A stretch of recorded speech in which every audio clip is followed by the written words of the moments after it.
I once was in the coastal province of Phú Yên to discover the fishing tools of local people. That was an incredible trip. But not only that, the coastal provinces in central Vietnam offer more than that. What do local people do to earn their living here? Are there any similarities and differences of the fishing industry among the north, the central and the south of Vietnam? The answer is in this episode.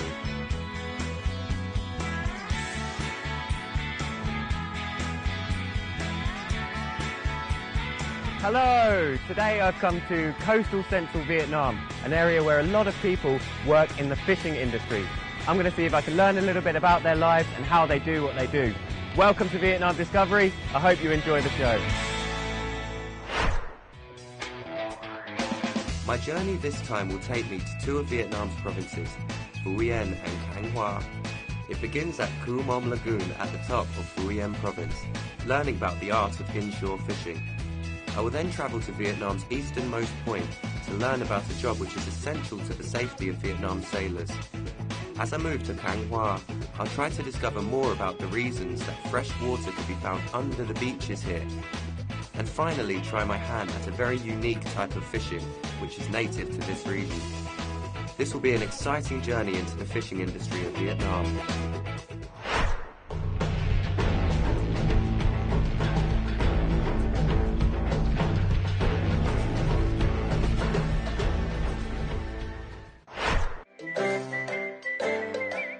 Phú Yên is well known in Vietnam for its drinking culture. Men here often drink rice wine infused with herbs or other ingredients for their health benefits, most notably sexual vitality. This is why many of the fishermen here indulge in other work when not offshore.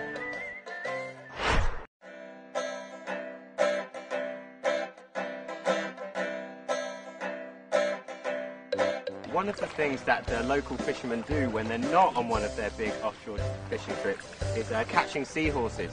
And I'm here with Anh Quan, who's going to teach me a little bit about that today. Cá ngựa sống ở đâu ạ? Cái ngựa nó sống trong rong mà. Và mùa nào có nhiều nhất cá ngựa? Mùa hè thì nhiều nhất. Mùa hè. Okay, làm đi. Here we go. Good luck.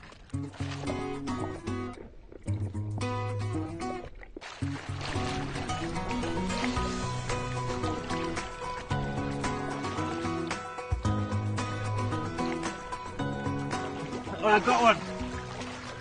Oh, you got one as well? Yes, man! Oh, look at that! What a beauty! First time in my life I've ever touched one of these. Beautiful. Mwah! Wow, so impressed. Phải bắt nữa không? Bắt nữa. Okay. Làm tiếp đi. Here we go. So probably the most difficult thing about actually catching the seahorses is finding them, finding the seaweed. I don't know the name of it, but a specific seaweed that we looked in, and it's quite dense, so you have to flick through it and look through the seaweed. Okay, yeah. Here we go. I don't quite know how I feel about this. We're going to take these beautiful seahorses and make them into an alcohol. Hopefully it's got a nice flavour. Vâng, có hai con. Oh, it's going to be a horrible death.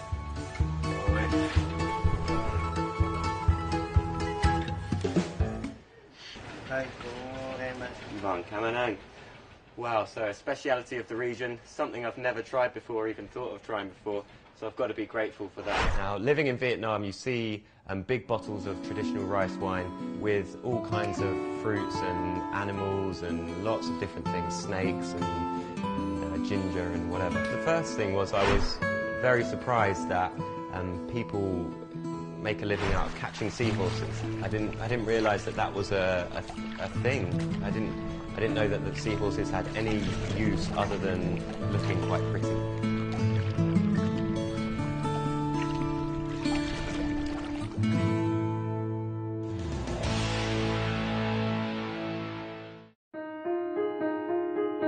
There are 79 lighthouses located along the Vietnamese coastline from Mong Khai to Ha Tien. They help to show the sailors where the shoreline is, night and day, in order to help protect the boats and guide them home. I'm on my way to that, which is Untitled Lighthouse, a lighthouse situated at the easternmost point of Vietnam. Now off the coast from here, there are lots and lots of fishing boats that pass through, which require on that lighthouse being functional for their safety. So it's really, really important. I'm going to go up there and see if I can meet some of the staff and maybe see what their job involves.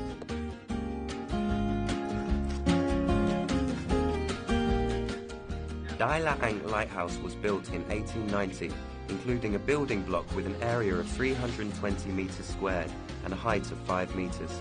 The lighthouse tower is a grey tapered cylindrical block, 26.5 metres high, over the floor and 110 metres over sea level, capable of emitting signals of 27 nautical miles away.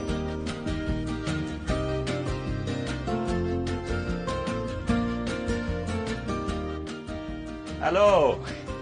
Xin chào! Cô khỏe không? Cảm ơn. Khỏe. Khỏe. Đi lên đây, anh có mệt không? Có mẹ. Mời lên. Vâng, cảm ơn anh. Đi đi. There are 5 people living and working at this lighthouse. As they live here for extended periods of time, they must not only maintain the lighthouse, but also do their homely chores. Mình có thể là về vệ sinh môi trường, làm cho cảnh quan xanh sạch đẹp. Trong cảnh quan của khu vực của mình là phải xanh sạch đẹp. Hai là có thể là hợp tác với lại bên biên phòng trong vấn đề an ninh khu vực trên biển, có thể là quan sát vùng biển phụ cận để có thể là mình phát hiện cái sự cố gì hàng hải hoặc là cái gì đó mình phát hiện thì mình có thể báo cáo cấp trên. Đại lãnh tình hình trạm bình thường Lila mới. Đó là thông tin liên lạc cho báo về tình hình của trạm hàng ngày cho với tôi một là đạt thông tin với tôi một đó, một ngày 2 lần. I was taken to the top of the lighthouse to see the lights.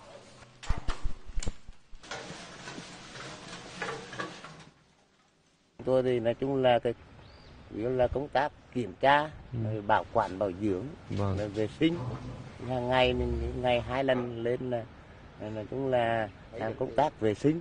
Rồi thì kiểm tra lại cái đặc tính ánh sáng của nó đúng hay không. Nếu không đúng thì khắc phục. Bật cái đèn lên chính đèn bên này. There. Bật kia bên này.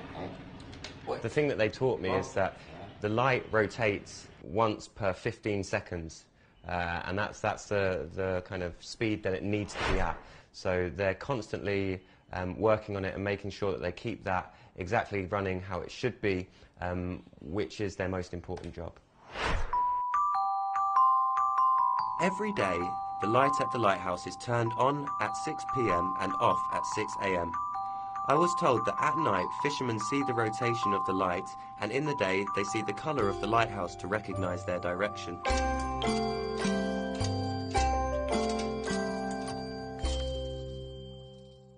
Mình phải kéo cái màn này lên để nó bảo vệ cái đèn, không cho ánh nắng nó lọt vào, làm hỏng mờ kiếng hoặc nứt kiếng hoặc là có thể đốt cháy cái bóng đèn. What an unbelievable time I've had at the lighthouse. It's been incredible, and it's been totally topped off by this stunning view this morning. And the sunrise that we saw was actually the first sunrise in all of Vietnam, because we're standing at the easternmost point.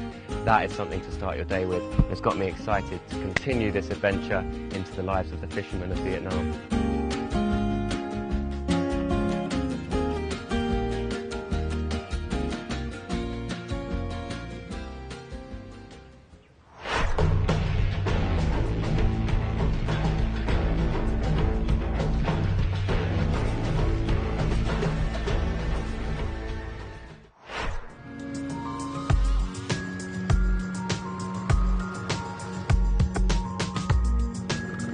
So I've come to Van Phom Bay, which is an extremely famous location in coastal central Vietnam.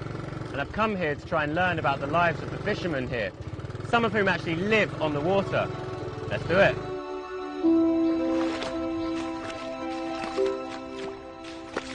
On my way to find out about the Van Phom Bay, I came through Sơn Dung Beach. I was taken back by the fact a huge mango tree was growing on the beach. Well, that's something you don't see every day. There's a huge mango tree growing out of seawater. What's going on here? Look, green mangoes there. That was really an amazing thing to see. You see a mango tree growing right next to the sea, whereas usually you only see kind of coconut trees or something like that. Chào chú ạ. Cháu muốn hỏi tại sao ở đây có cây xoài ở bên cạnh bờ biển? Ở đây nó có mạch nó ngầm từ ở trên kia nó xuống. Nó xuống nó động lại cái động dốc đây rồi bắt đầu nước đem tới. Cho nên trồng cái cây đây mình không có cần nước ở đâu mà để mình tưới toàn trồng lên rồi bắt đầu lấy nước đây tưới lên. It was so strange. You can dig down in the sand right next to the sea, you know, the waves rushing in, and then you find water that you're able to drink. The terrain here is the reason for the fresh water in the beach. 2 mountains surround this beach, and fresh water flows down from one mountain and soaks into the beach. It is then prevented from moving away by the second mountain, and so remains trapped here underground, similar to a well. Tốt quá. Dạ. Nhà chủ ở đây à? Đây là nhà. Ui. Đây. Từ từ nữa đi. Uống được à? Uống được. Ôi giời ơi. It's fine to drink. That's unbelievable. Nên ngay xưa lấy nước ở đây à? Mới bây giờ là mới ca giếng chứ ngày xưa là đều nước để uống không à? Cho nên ở đây cũng có hả? Cá hết. Từ đây đổ từ trên kia đổ xuống dưới này là cá hết luôn, xuống tới gần luôn.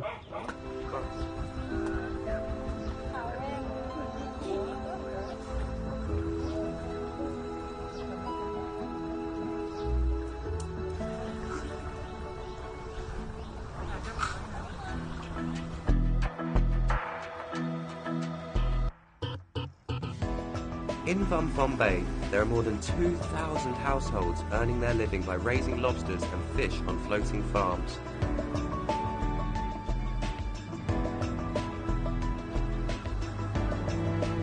Some people not only work here, but also live here around the clock, a challenging feat. So, I've come to one of the floating farms on Vùng Bay.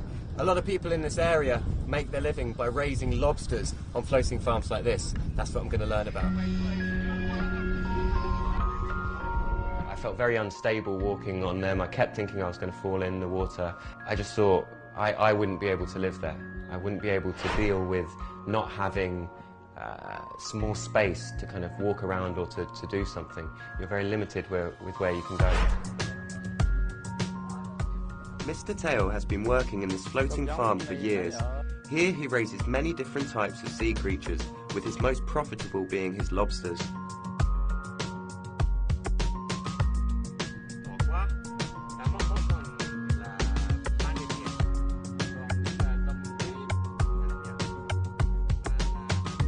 Thì anh em ở đây thì cứ tại gần bờ thì cứ sáng ra chiều vô, tối ra lại về ngủ. There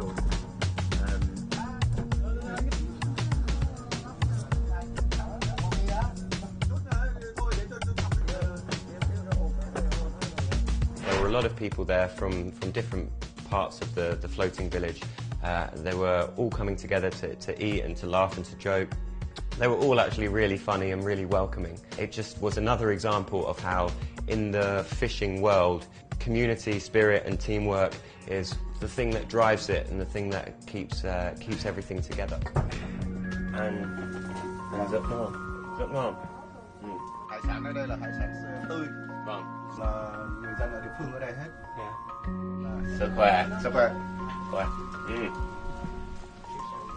Well, this has been awesome.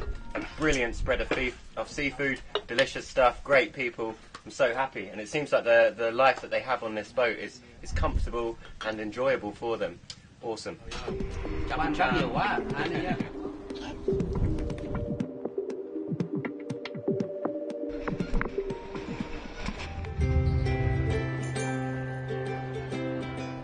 We made the short journey to Nha Trang by train. So I've made it to Thanh Hoa province in coastal central Vietnam, one of the most famous coastal provinces in all of Vietnam because it's got loads of harbours, loads of fishing boats and especially deep water. So I'm going to go join an offshore fishing trip in the hope of seeing something special. Nha Trang is one of the most famous tourist destinations in Vietnam. But today I'm not just a tourist, I'm an explorer who wants to learn more about the long-standing fishing trade of south-central coast of Vietnam. The trip has brought me here to Thanh Hoa province, where there are a large number of Vietnam's natural deep water bays. In the morning, the first thing I did was get on a boat which basically acted as a taxi for us to take us to the offshore fishing trip. When we got on the boat, it was a boat that I'd seen before, the typical red and blue fishing boats that you see in Vietnam. The place that we are travelling to is Big Dam Island. It is an area extending seaward about 12 nautical miles from the shoreline. Mr. Hien, the head of the Tom Nhat Fishery Cooperative, told me that it's better for me to have a big breakfast before going to work. The cook has already prepared for us a meal with their traditional delicacy, boiled fish wrapped in rice paper. It doesn't get much fresher than this. Đội của chỗ này là có bao nhiêu người, mấy người? Trên tàu này có 3 người đi. 3 người thôi à? 3 người thôi, nhưng mà cái đội đánh bắt á là có đến 35 người. 15 à? 35 người. 35 người à? Ôi dồi ôi, nhiều thế. Having breakfast with the 3 men on board was a delicious experience which set me up for my day's work. I'm not used to eating fish for breakfast, but I still couldn't stop myself from having seconds. So I feel blessed to have been invited on this fishing trip with the lads. What a great start we've had, and an amazing breakfast, and team spirits seem quite high. But I reckon that the work's going to get much harder from here on in, so I better enjoy this breakfast. After finishing my breakfast, the boat reaches the fishing area, where there are 2 other boats with 35 fishermen living off coast. Xin chào mọi người. Cái nghề này là nghề cha ông để lại, gọi là cha truyền con nối. Đặc biệt là nó đăng tại chỗ, nó không di chuyển như các nghề khác. Như là các cái nghề như là lưới rê, như là lưới kéo rồi thì nó kiếm ngư trường. Còn cái nghề của mình nó là nghề đăng tại chỗ và cá tự đi kiếm lưới mình để vào rọ. Every year during the 12th to the 5th month of the lunar calendar, fish often migrate from the south to the north. The fishermen know this and position their traps according to this and the terrain. The traps consist of a huge net between 2 boats, which is shaped like a big U with one side elongated and the open side positioned towards the shore. When the fish swim past, they meet the net, and their first reaction is to swim away from the shore into deeper waters. This means that they swim into the pit of the U, at which point the boats pull a gate shut, trapping the fish in the net.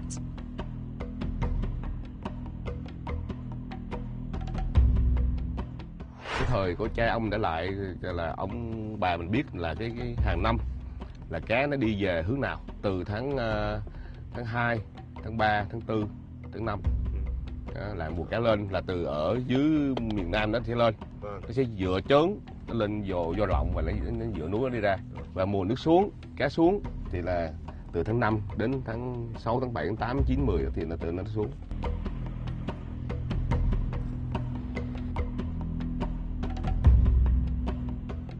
And this is one of the most important jobs, jumping in and looking for the fish, because without them saying the fish are here, we don't know when to pull up the nets and catch the fish. So I'm going to go and try this and see if I can help the men. Right. No.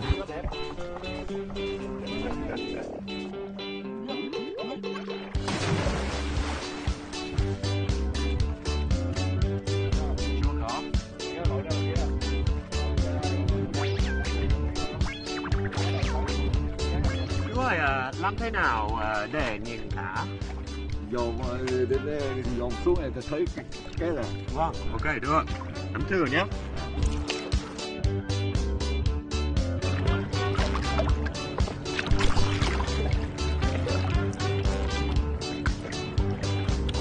Quite beautiful.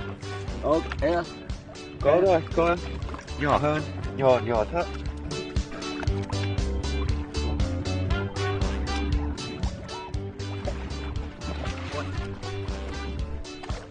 So at the moment there's nothing down there except for a few small jellyfish. But I can tell the importance of this job. I imagine it's a very satisfying feeling when you see the fish for the first time. Chú ơi, cá bơi khoảng bao nhiêu mét? 6 mét. Yeah? A bit scared these jellyfish might sting. Cái nghề này là phải có lúc nào phải có một người để coi cá. Tức là một bên gì là 3 người, hai bên là 6 người. Một người coi về khoảng 2 tiếng hoặc 3 tiếng trong vòng một ngày đó. While this man is doing his work at sea, other men just wait for the fish and enjoy their short period of free time. Drinking tea, reading the newspaper and sleeping are the most popular things to do in this time. You've got to have massive respect for these guys. Like, 2 hours is a long time to just be floating and looking down at the water. It's hardcore, really. Good job. The man who's hugging it, he's not just looking directly down. You have to constantly be looking from side to side to make sure that you can see everything, because if you're only focusing in one place, then you can still miss the fish if they don't swim under your eyes.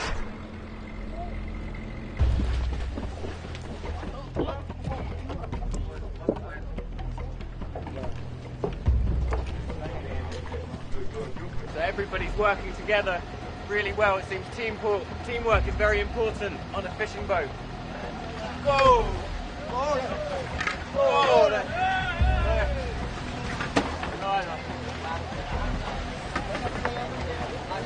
Look at that! Got 3 quite big looking swordfish kind of fish. I'm not. Whoa! Did you see that? Unbelievable. So they're getting them up by hooking them and then just pulling them up. Huge fish, huge. Be careful, this is going to go flying. Flying fish. Oh, is that a man?